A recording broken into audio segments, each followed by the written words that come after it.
നേരത്തെ നമ്മൾ atomic radius എന്ന് പഠിച്ചത് കൊവാലന്റ് റേഡിയസ് എന്ന് പറയുമ്പോൾ എന്താന്നുള്ളത് നമ്മൾ പഠിച്ചതാണ്. നോക്കാം അതിലേക്ക്. ഇപ്പൊ കണ്ടല്ലോ കൊവാലന്റ് റേഡിയസ് എന്ന് കണ്ടോ അറ്റോമിക് റേഡിയസിൽ.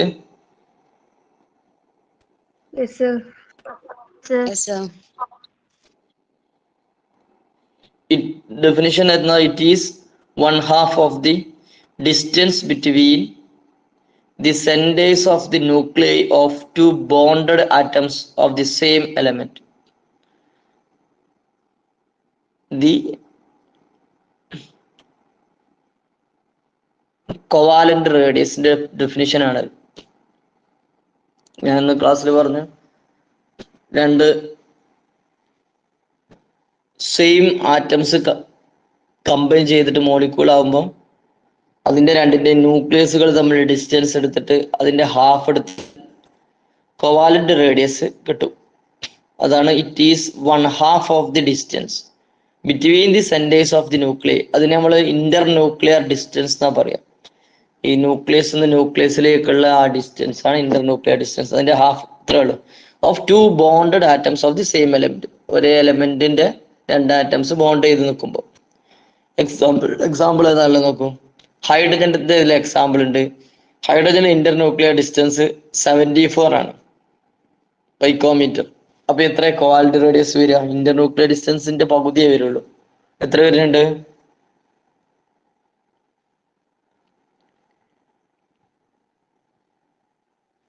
എത്ര വരെടാ? 37. അപ്പൊ ഈ ഇന്റർ ന്യൂക്ലിയർ ഡിസ്റ്റൻസിന് വേറെന്താ ഒരു ടേം പറഞ്ഞത്? ഇന്റർ ന്യൂക്ലിയർ ഡിസ്റ്റൻസ് അല്ലാതെ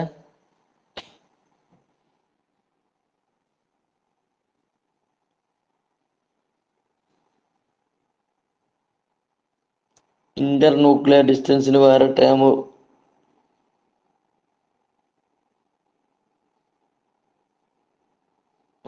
ബോണ്ട് ലെങ്ത് എന്ന് പറയാം അല്ലെ? ബോണ്ട് ലെങ്ത് ബോണ്ടുകൾ തമ്മിലുള്ള നീളം, ബോണ്ട് ലെങ്ത്. ഫോർ എക്സാമ്പിൾ വേറെ ക്ലോറിൻ മോളിക്യൂളിന്റെ ഇന്റർ ന്യൂക്ലിയർ ഡിസ്റ്റൻസ് 198 പൈക്കോമീറ്റർ ആണെങ്കിൽ 198 ആണെങ്കിൽ എത്രയാണ് അതിന്റെ കോവാലന്റ് റേഡിയസ് വരിക?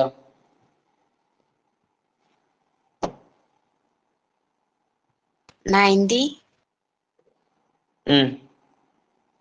198 ആണ് ക്ലോറിൻ Cl2 മോളിക്യൂളിന്റെ ഇന്റർ ന്യൂക്ലിയർ ഡിസ്റ്റൻസ്. എത്ര ഉണ്ടാവും? 99 പൈക്കോമീറ്റർ ആയിരിക്കും അതിന്റെ കോവാലന്റ് റേഡിയസ്. ഓക്കെ, അപ്പൊ നമ്മൾ പറഞ്ഞു കഴിഞ്ഞ ടേമാണ്. അടുത്താണ് വാണ്ടർവാൾസ് റേഡിയസ്. കോവാലന്റ് റേഡിയസ് നമ്മൾ ക്ലിയർ ആയി പറഞ്ഞതാണ്. വാണ്ടർവാൾസ് റേഡിയസ് എന്ന് പറഞ്ഞാൽ ഞാൻ പറഞ്ഞത് നോബിൾ ഗ്യാസിനെ പോലുള്ള ആറ്റംസ് ഒന്നും കൊവാലന്റ് ബോണ്ട് ഉണ്ടാക്കാൻ ചാൻസ് ഇല്ല. കൊവാലന്റ് ബോണ്ട് ഉണ്ടാക്കൂല, അങ്ങനെ മോളിക്യൂൾ ഫോം ചെയ്യൂല. അങ്ങനത്തെ കേസിലൊക്കെ നമ്മൾ എന്ത് ചെയ്യാണ്? അടുത്തടുത്ത് വന്ന് രണ്ട് ആറ്റംസ് നിൽക്കുമ്പോൾ ആ സമയത്ത് മെഷർ ചെയ്യണാണെന്ത്? വാണ്ടർവാൾസ് റേഡിയസ് എന്ന് പറയും. വാണ്ടർവാൾസ് അട്രാക്ഷൻ എന്ന് പറഞ്ഞ അട്രാക്ഷൻ അത് കുറച്ചൊരു വീക്ക് ആയിട്ടുള്ള അട്രാക്ഷൻ ആണ്. കൊവാലന്റ് ബോണ്ടിനേക്കാളൊക്കെ വീക്ക് ആയിട്ടുള്ള ഒരു ബോണ്ടാണ്. അപ്പൊ ഇത് എപ്പോഴാണ് നോക്കൂ, അതിന്റെ ഡെഫിനിഷൻ നോക്കൂ. It is 1/2 of the distance between the centers of the nuclei of two non-bonded atoms of the adjacent molecule of the element in the solid state. ഒരു മെയിൻ പോയിന്റ് എന്താന്ന് വെച്ചാൽ ഇത് ബോണ്ടഡ് സിറ്റുവേഷൻ അല്ല, non bonded atoms ആണ്. Adjacent molecule എന്ന് പറയുമ്പോൾ അടുത്ത് വന്ന് നിൽക്കുകയാണ്. പിന്നെ ജസ്റ്റ് ഒന്ന് ബോർഡിൽ ഒരു എക്സാമ്പിൾ ഒന്ന് വരച്ച് കാണിക്കാം. നോക്കൂ, ഇത് കോവാലന്റ് റേഡിയസും വാണ്ടർവാൾസ് റേഡിയസും രണ്ടും ചെറിയ ഡിഫറൻസ് ഉണ്ടാവും. ഞാൻ ജസ്റ്റ് ഒന്ന് ബോർഡ് ഒന്ന് എടുക്കട്ടെ.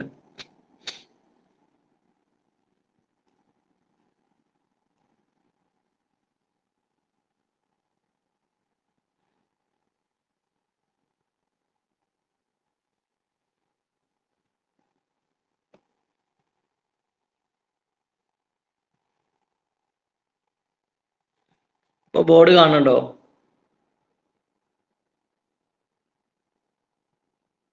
Yes, sir. അപ്പൊ നോക്കൂ,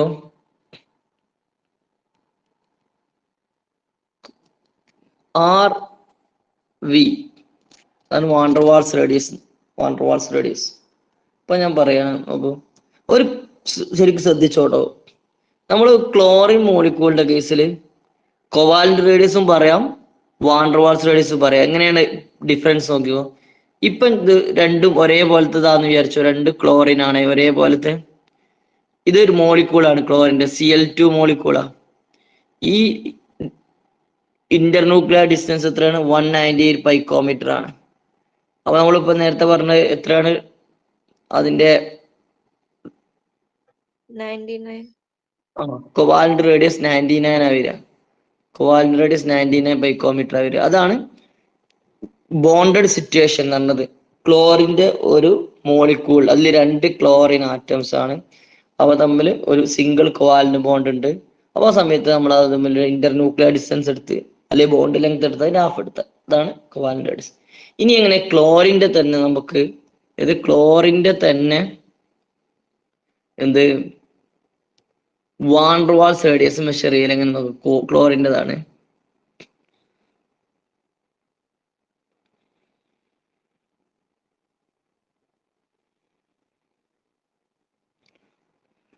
ഒരു ക്ലോറിൻ മോളിക്യൂൾ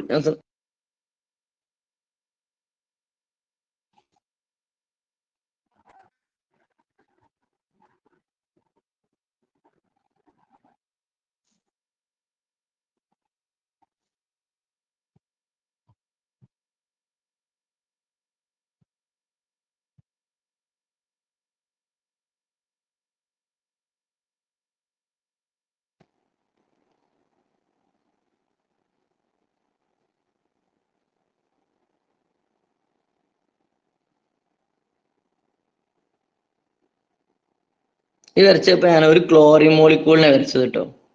അതിന്റെ അടുത്ത് വേറെ ക്ലോറിൻ മോളിക്യൂളും അതിന്റെ അടുത്ത് വരികയാണ്.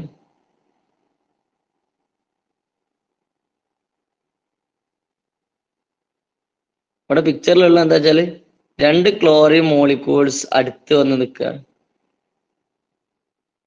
അപ്പോൾ രണ്ട് ക്ലോറിൻ മോളിക്യൂൾസ് ആണ്.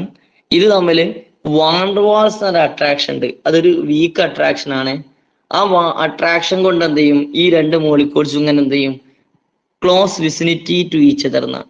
അടുത്തടുത്ത് വന്നിങ്ങനെ ഒരു തൊട്ടടുത്ത് വന്നിങ്ങനെ നിൽക്കുകയാണ്. അട്രാക്ഷൻ വീക്കാണ്. ആ സമയത്ത് നമ്മൾ എന്ത് ചെയ്യുന്നറിയോ, നമ്മൾ ഇപ്പൊ രണ്ട് ഡിഫറെന്റ് മോളിക്യൂൾസ് ആട്ടത്. ഇതൊരു ഒരു ക്ലോറിൻ മോളിക്യൂള്, ഇതൊരു Cl2ന്റെ മോളിക്യൂള്, മറ്റത് വേറൊരു Cl2 മോളിക്യൂളാ. രണ്ട് Cl2 മോളിക്യൂളാ. അപ്പൊ ഒരു മോളിക്യൂളിലുള്ള ക്ലോറിന്റെ സെന്ററിന്ന് അടുത്ത മോളിക്യൂളിലുള്ള ക്ലോറിന്റെ സെന്ററിലേക്ക് ഇങ്ങനെ വലിക്കുക. അങ്ങനെ എന്തുകൊണ്ടാ ഡിഫറൻസ് മനസ്സിലായോ? ഒരു രണ്ട് ക്ലോറിൻ മോളിക്യൂൾസ് വാണ്ടർവാൾസ് എന്ന് പറഞ്ഞ അട്രാക്ഷൻ, വീക്ക് അട്രാക്ഷൻ ആണ്. ആ വാണ്ടർവാൾസ് അട്രാക്ഷനിലൂടെ ഇങ്ങനെ അടുത്തടുത്ത് വന്ന് നിൽക്കുമ്പോൾ നമ്മൾ ഒരു ക്ലോറിൻ മോളിക്യൂളിന്റെ സെന്ററിൽ നിന്ന് അടുത്ത രണ്ടും ഡിഫറെന്റ് മോളിക്യൂളിലാട്ടോ ഇങ്ങനെ centre to centre internuclear distance എടുത്തിട്ട് എന്നിട്ട് അതിന്റെ ഹാഫ് എടുക്കുന്നതാണ് എന്ത്, RV എന്ന് പറയാം. അതാണെന്ത് വാണ്ടർവാൾസ്. ഇതെപ്പോഴാണ് ആവശ്യം ചോദിച്ചാൽ നമ്മൾ പറഞ്ഞു ഇത് മെയിൻ ആയിട്ട് ആവശ്യം വരല് നോബിൾ ഗ്യാസിന്റെ കേസിലൊക്കെയാണ്. പക്ഷെ ക്ലോറിന്റെ കേസിലാണ് മെഷർ ചെയ്യുന്ന ഈ മെത്തേഡാണ് ഞാൻ പറഞ്ഞത്. ഇത് വാണ്ടർവാൾസ് റേഡിയസ് എങ്ങനെ മെഷർ ചെയ്യുന്നുള്ളതാണ്. അപ്പൊ ഇതിൽ പൊതുവെ കൊവാലന്റ് റേഡിയസും വാണ്ടർവാൾസ് റേഡിയസും മെഷർ ചെയ്താല് വാണ്ടർവാൾസ് റേഡിയസിന്റെ വാല്യൂ കുറച്ച് അധികം ഉണ്ടാവും, കൂടുതലായിരിക്കും ഇതിനേക്കാളും, കോവാലന്റിനേക്കാളും കിട്ടും. അത് ജസ്റ്റ് ഒന്ന് അറിഞ്ഞു വെക്കുക. ഇതിന് കാരണം വേണമെങ്കിൽ പിന്നെ ഞാൻ പറയണം. ഇത് കോവാലന്റും വാണ്ടർവാൾ മെഷർ ചെയ്യുമ്പോൾ വാണ്ടർവാൾ ആണ് കൂടുതൽ ഉണ്ടാവുക. അതിന് കാരണം എന്താ വെച്ചാൽ കോവാലന്റ് റേഡിയസിൽ മോളിക്യൂൾസിന്റെ ബോണ്ട് സ്ട്രോങ് ആണ്. വാണ്ടർവാൾസിൽ അത്ര അടുത്ത് വന്ന് നിൽക്കൂല. അത്രയേ ഉള്ളൂ. അത് മെഷർ ചെയ്യുന്നൊക്കെ ഫോർത്ത് ചാപ്റ്ററിൽ വിശദമായിട്ട് പഠിക്കും. അപ്പൊ അതാണെന്ത് വാണ്ടർവാൾസ് റേഡിയസ്. അപ്പൊ അതിന്റെ ജസ്റ്റ് ഡെഫിനിഷൻ നോക്കും.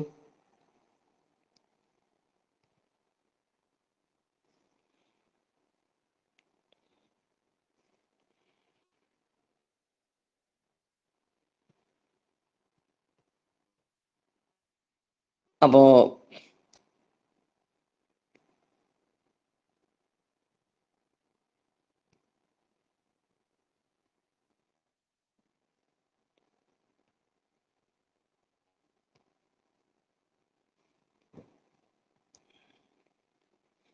നമുക്ക് ഒരു കോവാലന്റ് റേഡിയസ് എന്നുള്ള ആ ഭാഗം എത്തണ കാണുന്നുണ്ടോ നോക്കട്ടോ. കണ്ടല്ലോ അല്ലേ? കാണില്ലേ വാണ്ടർവാൾസ്? അപ്പൊ അത്രേ ഉള്ളൂ. വാണ്ടർവാൾസ് റേഡിയസ് എന്ന് പറയുമ്പോൾ one half of the distance between the two non-bonded atoms of adjacent molecule.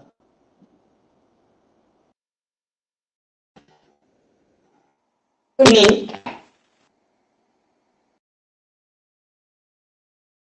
Metallic radius ആണ് വേറെ റേഡിയസ്. എന്തോ പറയണ്ടോ? കാണുന്നില്ല സർ. സ്റ്റെക്ക് ഉണ്ട്.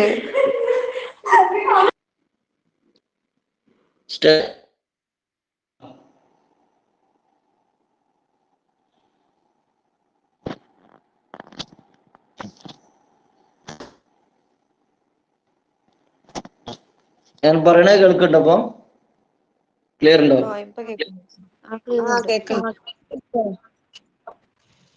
അപ്പൊ നമ്മള് ഈ റേഡിയസില് കൊവാലന്റ് റേഡിയസ് ഉണ്ട്, വാണ്ടർവാൾസ് റേഡിയസ് ഉണ്ട്, വേറൊന്നാണ് മെറ്റാലിക് റേഡിയസ്. മെറ്റാലിക് റേഡിയസ് എന്ന് പറയല് മെറ്റൽസിന്റെ കേസിലാണ്. ഞാൻ വൈറ്റ് ബോർഡ് ഒന്നും എടുക്കണ്ടേ? ഇപ്പൊ വൈറ്റ് ബോർഡ് കാണുന്നുണ്ടോ?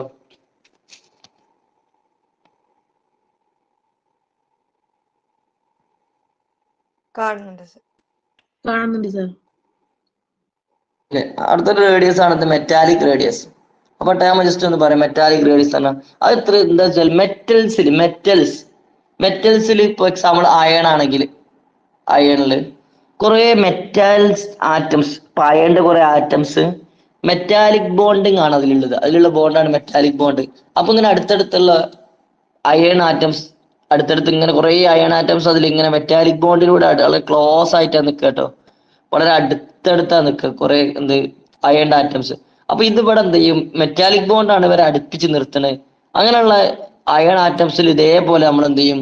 ന്യൂക്ലിയസ് ഡിസ്റ്റൻസ് എടുക്കും, ഇന്റർ ന്യൂക്ലിയർ ഡിസ്റ്റൻസ് എടുക്കും, ഹാഫ് എടുക്കും. അതാണ് മെറ്റാലിക് റേഡിയസ്.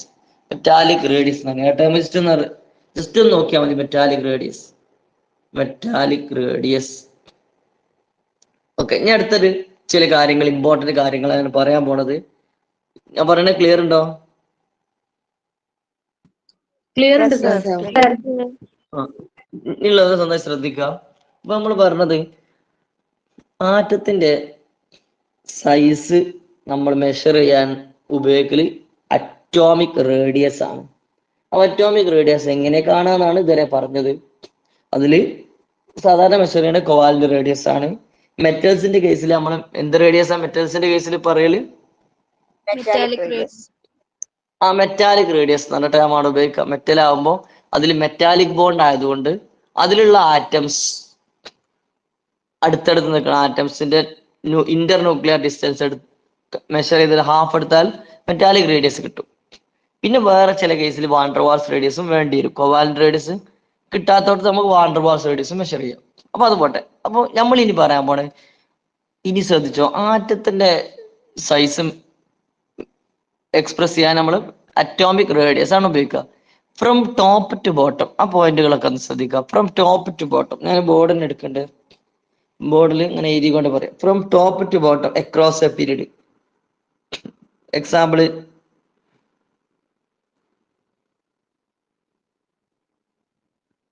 ബോർഡ് കാണുന്നുണ്ടോ നിങ്ങള്?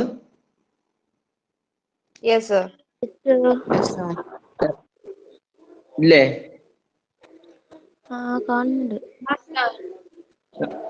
ഞാൻ ഇപ്പൊ ഫസ്റ്റ് ഗ്രൂപ്പ് അല്ലേ ഇതില്, ഫസ്റ്റ് ഗ്രൂപ്പിലെ കുറച്ച് എലമെന്റ്സ് എഴുതി, ആൽക്കലി മെറ്റൽസ്. അപ്പൊ താഴോട്ട് ഇങ്ങനെ വരുമ്പോ ടോപ്പ് ടു ബോട്ടം താഴോട്ട് വരുമ്പോ എന്താവുകയാണ്? അറ്റോമിക് റേഡിയസ് ഇൻക്രീസ് ചെയ്യാണ്. അറ്റോമിക് റേഡിയസ് ഇൻക്രീസ് ചെയ്യാണ്, അറ്റത്തിന്റെ വലിപ്പം കൂടി വരികയാണ്. അതിനുള്ള റീസൺ എന്താന്ന് ചോദിച്ചാല് നമ്മൾ പറയേണ്ടത് നമ്പർ ഓഫ് ഷെല്ല് കൂടുണ്ടല്ലോ. ശ്രദ്ധിച്ചോ നിങ്ങള്? ലിഥിയം സെക്കൻഡ് പീരീഡ് ആണ്. ഏതൊക്കെ ഷെല്ല് ഉണ്ടാവുക?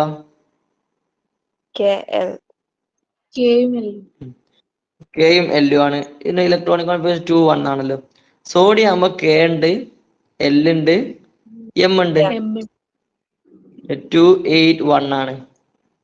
11 വേണ്ട, 11 പിന്നെ പൊട്ടാസ്യം ആകുമ്പോൾ വീണ്ടും KLMN ആവും അല്ലെ 2881. റുബീഡിയം ആകുമ്പോൾ പിന്നെ എണ്ണം കൂടും.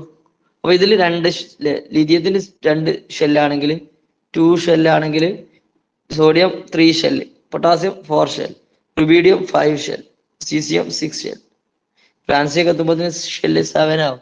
അപ്പൊ നമ്പർ ഓഫ് ഷെൽ ഇൻക്രീസ് ചെയ്യുമ്പോൾ കണ്ടോ, ലിഥിയത്തിൽ നിന്ന് പൊട്ടാസ്യം എത്തുമ്പോൾ നമ്പർ ഓഫ് ഷെൽ ഇൻക്രീസ് ചെയ്യുമ്പോൾ എന്ത് സംഭവിക്കും? അതാണ് ശ്രദ്ധിക്കേണ്ടത്. Nucleus balance. ക്ലിയർ അല്ലേ? കേൾക്കില്ലേ?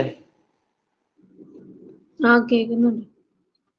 ന്യൂക്ലിയസ് വാലൻസ് ഷെല്ലിലേക്കുള്ള ഡിസ്റ്റൻസ് കൂടി വരും. ഇവിടെ നോക്കൂ, ലിഥിയത്തിന്റെ കേസിൽ വാലൻസ് ഷെൽ എന്ന് പറഞ്ഞാൽ എൽ ഷെല്ലാണ്. അതേസമയത്ത് സോഡിയത്തിന്റെ കേസിൽ വാലൻസ് ഷെൽ ഏതാണ്? എം ഷെല്ലാണ്. പൊട്ടാസ്യത്തിന്റെ അടുത്തെത്തുമ്പോൾ വീണ്ടും അത് മാറി എൻ ഷെല്ലാവും. ന്യൂക്ലിയസ് വാലൻസ് ഷെല്ലിലേക്കുള്ള ഡിസ്റ്റൻസ് കൂടുമ്പോൾ എന്താ സംഭവിക്കാം? അതാണ് ശ്രദ്ധിക്കേണ്ടത്.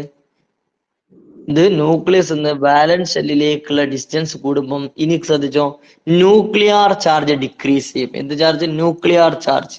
എന്താ ന്യൂക്ലിയർ ചാർജ് എന്ന് പറഞ്ഞാല്, ന്യൂക്ലിയസിന് പോസിറ്റീവ് ചാർജുള്ള ന്യൂക്ലിയസിന് ഇലക്ട്രോണിന്റെ മുകളിൽ അട്രാക്ഷൻ ഉണ്ടല്ലോ, ഇലക്ട്രോണിന് നെഗറ്റീവ് ചാർജിലുള്ള അല്ലെ, പോസിറ്റീവ് ചാർജുള്ള ന്യൂക്ലിയസിന് ഓപ്പോസിറ്റ് ചാർജഡ് ആയിട്ടുള്ള ഇലക്ട്രോണിന്റെ മുകളിൽ അട്രാക്ഷൻ ഉണ്ട്. തിരിച്ചും പറയാം, നെഗറ്റീവ് ചാർജിലുള്ള ഇലക്ട്രോൺ അട്രാക്ട് ചെയ്യും?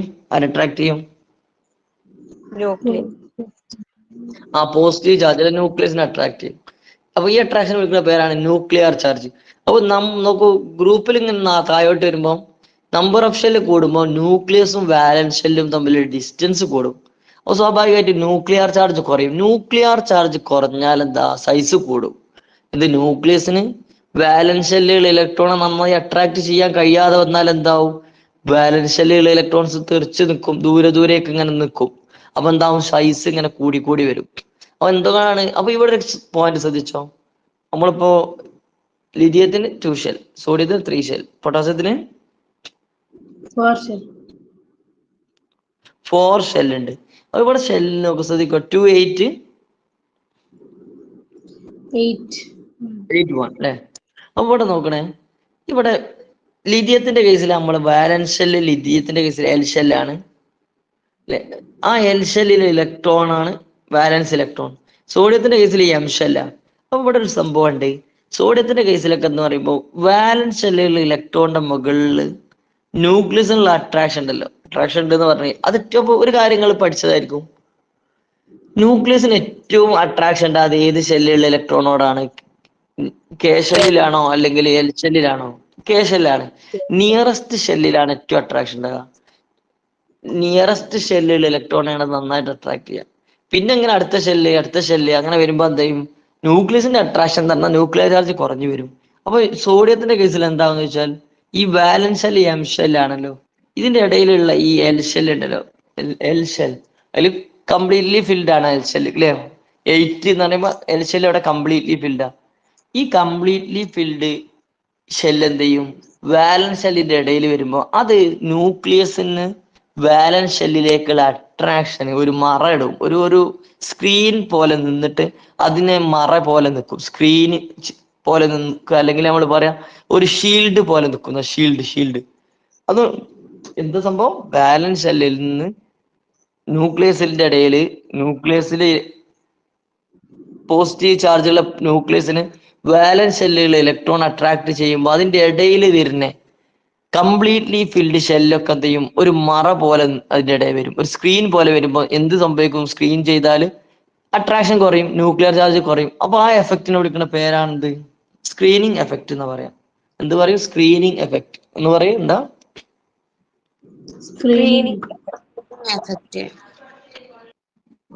അതിന് വേറെ വാക്കും കൂടി പറയാം.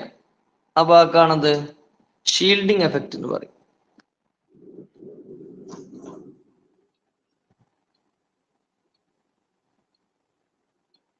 എന്താണ് screening effect or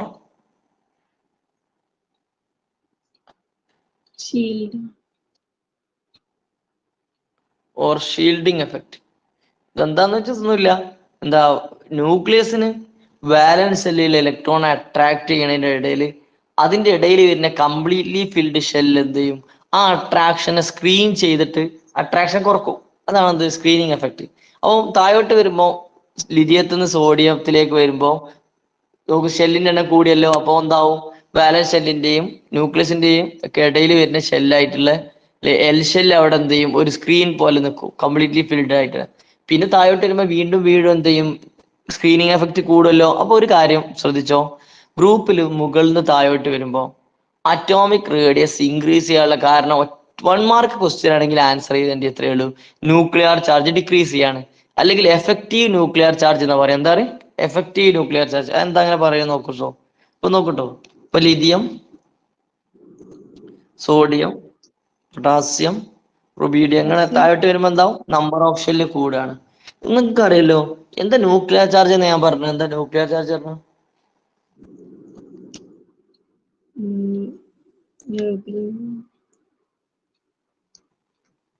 positive charged nucleus എന്ത് ചെയ്യും നെഗറ്റീവ്ലി ചാർജ്ഡ് ഇലക്ട്രോൺ അട്രാക്ട് ചെയ്യണം. ആ അട്രാക്ഷൻ ആണ് ന്യൂക്ലിയർ ചാർജ്. ന്യൂക്ലിയസിന്റെ ചാർജ് എന്ന് പറയുന്നത് ശരിക്കും ന്യൂക്ലിയസിന്റെ ചാർജ് ഇപ്പൊ ലിഥിയത്തിൽ എത്ര വരിക അറിയോ? +3 ആ ന്യൂക്ലിയസിന്റെ ചാർജ്. അത് കാരണം എന്താ വെച്ചാൽ ലിഥിയത്തിൽ 3 പ്രോട്ടോൺ അല്ലേ ഉള്ളത്, അറ്റോമിക് നമ്പർ 3 അല്ലേ.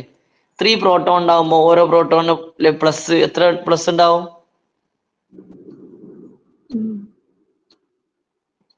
കേട്ടില്ല. 3+ ഉണ്ടാവും. അപ്പൊ സോഡിയത്തിന് എത്ര പ്ലസ് ഉണ്ടാവും? അറ്റോമിക് നമ്പർ 11 ആണെങ്കിൽ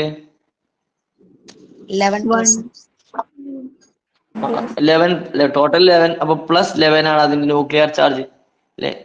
ഇത് മൊത്തം 11 ഉണ്ടാവുക. അപ്പൊ നമ്മൾ ഇത് കൂടുതൽ ഡീറ്റെയിൽസിൽ പോണേ ഇപ്പൊ ഒരു കാര്യം ശ്രദ്ധിച്ചോ, ഇത്ര പറയാനുള്ളൂ. നമ്മള് ശ്രദ്ധിക്കേണ്ട ഇതാണ്, താഴോട്ട് വരുമ്പോ ശരിക്ക് പ്രോട്ടോണിന്റെ എണ്ണം ഇങ്ങനെ കൂടി വരുന്നുണ്ട്. അപ്പൊ ന്യൂക്ലിയർ ചാർജ് കൂടി വരുന്നുണ്ട്, ശരിയാണ്. ലിഥിയത്തിൽ നിന്ന് സോഡിയത്തിലേക്ക് പോകുമ്പോൾ സോഡിയത്തിൽ നിന്ന് പൊട്ടാസ്യത്തിലേക്ക് റുബീഡിയത്തിലേക്ക് താഴോട്ട് വരുമ്പോ എന്തുണ്ട് ന്യൂക്ലിയർ ചാർജ് കൂടി വരുന്നുണ്ട്. ഡൗട്ട് ഒന്നുമില്ല. പക്ഷെ എന്നിട്ടും എന്താണ് നോക്കൂ സൈസ് ശരിക്കും ഒരു കാര്യം ശ്രദ്ധിച്ചോട്ടോ, ഞാൻ പറഞ്ഞ ക്ലിയർ അല്ല, കേൾക്കില്ലേ? കേൾക്കുന്നുണ്ട്.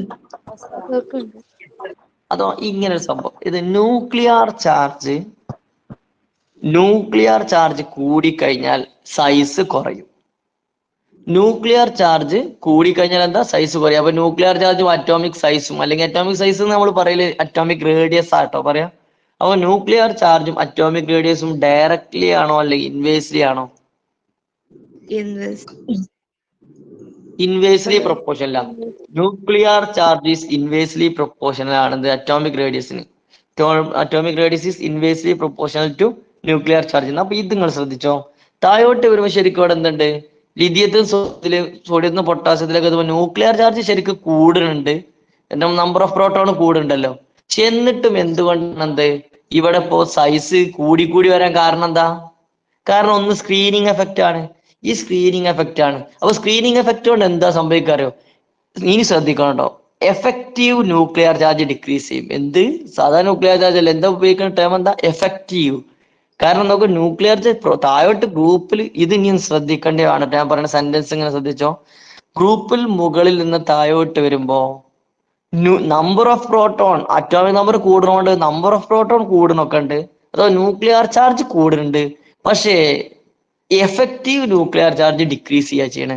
കാരണം എന്തുകൊണ്ടാണ് അതിന്റെ എഫക്റ്റീവ്നെസ് കുറയണേ? സ്ക്രീനിങ് എഫക്റ്റ് തന്നെ ഞാൻ പറഞ്ഞെന്താ, ന്യൂക്ലിയസിനും വാലൻസ് ഷെല്ലിന്റെയും ഇടയിൽ കംപ്ലീറ്റ്ലി ഫിൽഡ് ഷെല്ലുണ്ട്. ഈ ഷെല്ല് എന്ത് ചെയ്യും, ന്യൂക്ലിയസിന് വാലൻസ് ഷെല്ലിൽ ഇലക്ട്രോണിന്റെ അട്രാക്ഷനെ മറയിട്ടിട്ട് അതിനെ എന്ത് ചെയ്യും, ആ അട്രാക്ഷനെ കുറക്കും, ആ അട്രാക്ഷൻ ഇല്ലാതാക്കും. അതാണ് സ്ക്രീനിങ് എഫക്റ്റ്. അപ്പൊ ചുരുക്കി പറഞ്ഞാൽ 1 മാർക്ക് ക്വസ്റ്റ്യൻ. എന്താ question? From top to bottom in a group atomic radius increases. Why എന്ന് ചോദിച്ചാൽ എന്താ 1 മാർക്ക് ആൻസർ എന്താ? നിങ്ങൾ എഴുതുക effective nuclear effective nuclear charge decreases. Effective nuclear charge decreases. ഇനി ചോദിക്കാണ് ഒന്ന് 2 മാർക്കിനെ എക്സ്പ്ലെയിൻ ചെയ്യാൻ പറയുമ്പോൾ അപ്പൊ നിങ്ങൾ എഴുതണം ഒരു എക്സാമ്പിൾ ഒക്കെ വെച്ച് ഗ്രൂപ്പ് 1 എക്സാമ്പിൾ ആയിട്ട് വേണമെങ്കിൽ എഴുതി കൊടുക്കുക. ലിഥിയം സോഡിയം പൊട്ടാസ്യത്തിന്റെയും ഇലക്ട്രോണിക് കോൺഫിഗറേഷൻ എഴുതുക, എഴുതിട്ട് എഴുതുക. From top to bottom in first group number of shell increases, number of shell increases, therefore screening effect increases. എന്നിട്ട് എഴുതുക റീസൺ എഴുതുക, due to these effective nuclear charge decreases. എന്നിട്ടൊരു example ആക്കുക. എഴുതിയാൽ അതിന്റെ ഫുൾ മാർക്ക് കിട്ടും. അപ്പൊ സ്ക്രീനിങ് എഫക്റ്റും കൂടി അതിൽ അറിഞ്ഞു വെക്കണം. താഴോട്ട് വരുമ്പോ ഇപ്പൊ സ്ക്രീനിങ് എഫക്റ്റ് എന്ത് ചെയ്യും? കൂടി കൂടി വരും. ഇതിന് ആണ് ആദ്യത്തെ പറയാൻ. ഇനി left to right across a period എന്തായിരിക്കും സൈസ് എന്നാ പറഞ്ഞത്? Atomic radius Decreases. ഡിക്രീസസ് ആണ്, ഗ്രാജുവലി ഡിക്രീസസ്. എക്സാമ്പിൾ നമ്മൾ പറയുമ്പോൾ നോക്കൂ, നമ്മൾ വേഗം സെക്കൻഡ് പീരീഡ് ഞാൻ പറയുകയാണെങ്കിൽ എന്താ വരിക? ലിഥിയം ഒരു എക്സാമ്പിൾ ആട്ടോ. ലിഥിയം, ബെറിലിയം, ബോറോൺ, കാർബൺ ആയിട്ട് എന്താ അങ്ങോട്ട് പോകുമ്പോ അറ്റോമിക് റേഡിയസ് ഗ്രാജുവലി കുറയാണ്, ഡിക്രീസ് ചെയ്യാണ്. അപ്പൊ അതിന്റെ റീസൺ എന്താ വെച്ചാൽ ഇവിടെ സ്ക്രീനിങ് എഫക്ട് എന്ന് പറഞ്ഞ സംഭവം ഉണ്ടോ പീരീഡിൽ? സ്ക്രീനിങ് എഫക്ട് പറഞ്ഞ സംഭവമേ ഉണ്ടാവില്ല. എന്താ കാരണം? ഇതിലൊക്കെ എത്ര ഷെല്ലുണ്ട് ഇവർക്കൊക്കെ?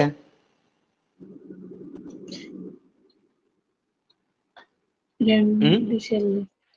എല്ലാവർക്കും 2 ഷെല്ല് തന്നെ ഉള്ളൂ അല്ലേ? ഈ പീരീഡിലുള്ള എല്ലാവർക്കും ഏത് പീരീഡ് എടുത്താലും ലെഫ്റ്റ് ടു റൈറ്റ് എല്ലാവർക്കും ഷെല്ലിന്റെ എണ്ണം എന്തായിരിക്കും? സെയിം ആണ്.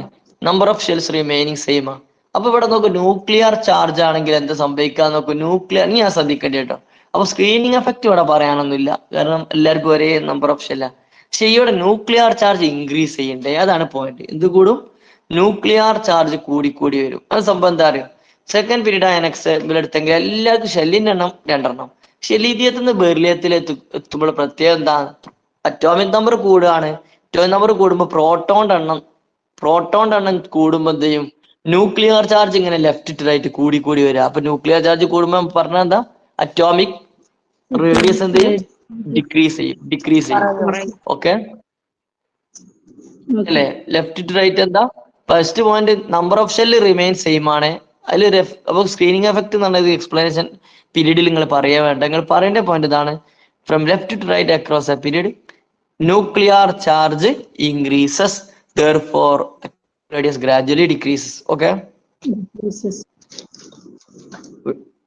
ഗ്രൂപ്പിലും പീരീഡിലും സൈസിന്റെ ഗ്രാഫുകളൊക്കെ ടെക്സ്റ്റിലുണ്ട്. അതിപ്പോ ഇത് കഴിഞ്ഞിട്ട് ഒന്ന് നോക്കാം നമുക്ക്. ഗ്രാഫ് ഞാൻ ജസ്റ്റ് ഗ്രാഫ് ഒന്ന് എടുക്കാം ടെക്സ്റ്റില്.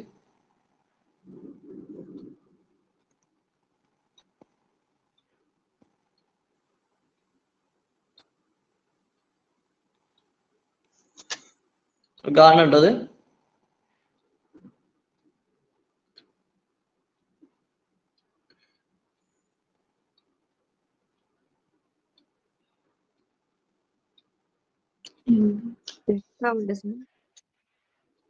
ക്ലിയർ ഉണ്ടോ? ഇല്ല, Yes, sir. ഇല്ല സർ. ഇപ്പൊ ഒരു ഗ്രാഫ് ആണല്ലോ. ഇല്ല സർ. ഒരു ഗ്രാഫ് ക്ലിയർ ആയില്ല. ഇല്ല, മിന്നിക്കത്ത്. ഇല്ല. ഒന്ന് വെയിറ്റ് ചെയ്ത് നോക്ക്. ഇല്ലല്ലേ? ഇല്ല. എന്നാലും ഒരു കാര്യം ചെയ്യേ, ഗ്രാഫ് ഞാൻ വാട്സപ്പിൽ അയക്കാം ഫോട്ടോ ഇട്ടിട്ട് കഴിഞ്ഞിട്ട്. അപ്പൊ ഞാൻ പറയണത് ശ്രദ്ധിച്ചാൽ മതി. ഇവിടെ ഒരു ഗ്രാഫ് ഉള്ളത് സെക്കൻഡ് പീരീഡിന്റെ ഗ്രാഫാണ്. Lithium to beryllium, boron, carbon, nitrogen, oxygen. അതിൽ നോക്കാം അതിന്റെ അറ്റോമിക് റേഡിയസ്. ഞാൻ ഗ്രാഫിൽ നിങ്ങൾ നോക്കണേ. ടെക്സ്റ്റിലുണ്ട് ആ ഗ്രാഫ്, ഞാൻ ഇതിൽ വാട്സപ്പിൽ അയക്കുക ചെയ്യാം. അതുപോലെ ഗ്രൂപ്പിലുള്ളതുകൊണ്ട് അപ്പൊ അതിൽ നോക്കാം സൈസിൽ എന്ത് സംഭവിക്കുക എന്നുള്ളത്. ഇനി നമ്മളൊക്കെ ഒരു ടേം ഐസോ ഇലക്ട്രോണിക് സ്പീഷീസ് ഞാൻ പറയണേ. ഇപ്പൊ ഞാൻ എന്ത് ചെയ്യാ, ഇപ്പൊ ഇത് നിർത്തുകയാണ്, ഇപ്പൊ ക്ലോസ് ചെയ്യാം. എന്നിട്ട് നേരെ ഞാൻ വാട്സപ്പിൽ അത് ഗ്രാഫ് ഇടാം. എന്നിട്ട് അത് പറയും. എന്നിട്ട് ഡൗട്ട് ഉള്ളവർ എന്താണ്ടെങ്കിൽ ഇപ്പൊ തീർക്കണം. ഡൗട്ട് എന്തെങ്കിലും ഉണ്ടെങ്കിൽ ഇപ്പൊ തന്നെ ചോദിക്കുക. ഇത് കഴിഞ്ഞിട്ട് ഓക്കെ, വാട്സപ്പിൽ ഇടാം.